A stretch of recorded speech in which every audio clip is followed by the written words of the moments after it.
Hey guys, Kyle here with another Tax Talk Tuesday, and as you know, last week we focused on the current bonus depreciation rules for business owners, and in that video I dropped a little hint that this week we'd focus on bonus depreciation's sister, the Section 179 deduction.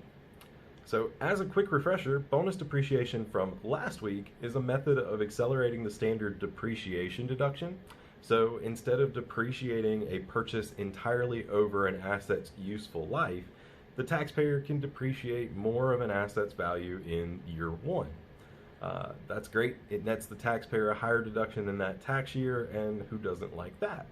The Section 179 deduction, what we're focusing on today, actually serves a really similar purpose. It allows you to deduct the cost of certain qualified property, subject to limitations, but rather than capitalizing the cost of the property and depreciating it either over time or under some sort of bonus depreciation regime, you take the 179 deduction as a business expense.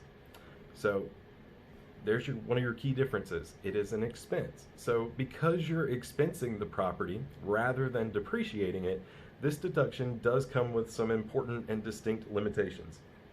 First, this deduction is only available if your business has business income.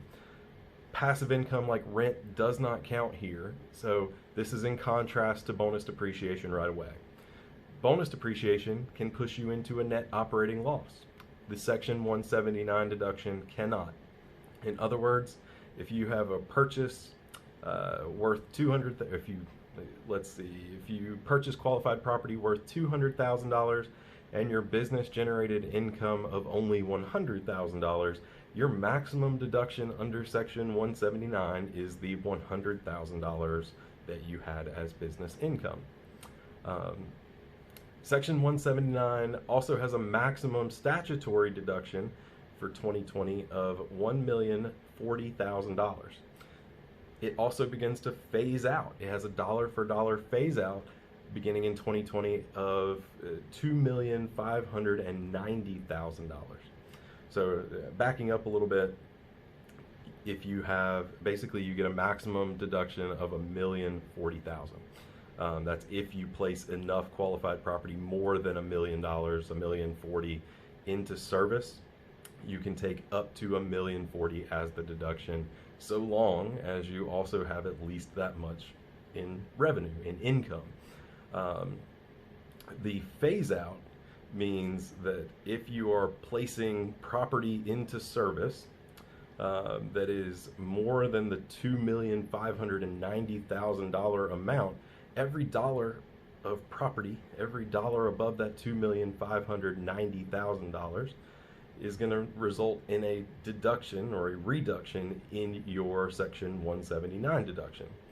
So maybe it's easier to talk about it in terms of an example. Let's say you place $3 million worth of qualified property into service.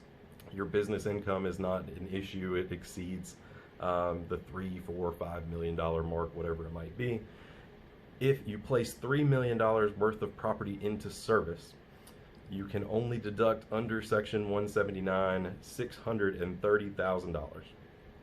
That's the $3 million that you placed into service. The $2,590,000 phase out gets deducted, removed from that number, and that gives you what your deduction is going to be on your tax forms. So a lot going on there. But there is some good news here. Section 179 and bonus depreciation aren't linked together in the tax code. So what that means is you can use both. And under current rules, we talked about the ones for bonus depreciation last week, this may have the effect of deducting the full amount of an equipment purchase regardless of whether you generated business income or not, and regardless of whether you phased out any form of your Section 179 deduction. So long story short, even though these are often confused, Section 179 and bonus depreciation are not the same. Depending on your circumstances, both may work to save you significant money in any given tax year. As long as both of them are available and as long as the current rules are in effect, you can use both. So as always, if you have questions, let us know. Unlike some people, we don't mind talking about taxes, so we're happy to chat with you. Otherwise, we hope you have a great week. Thanks for watching.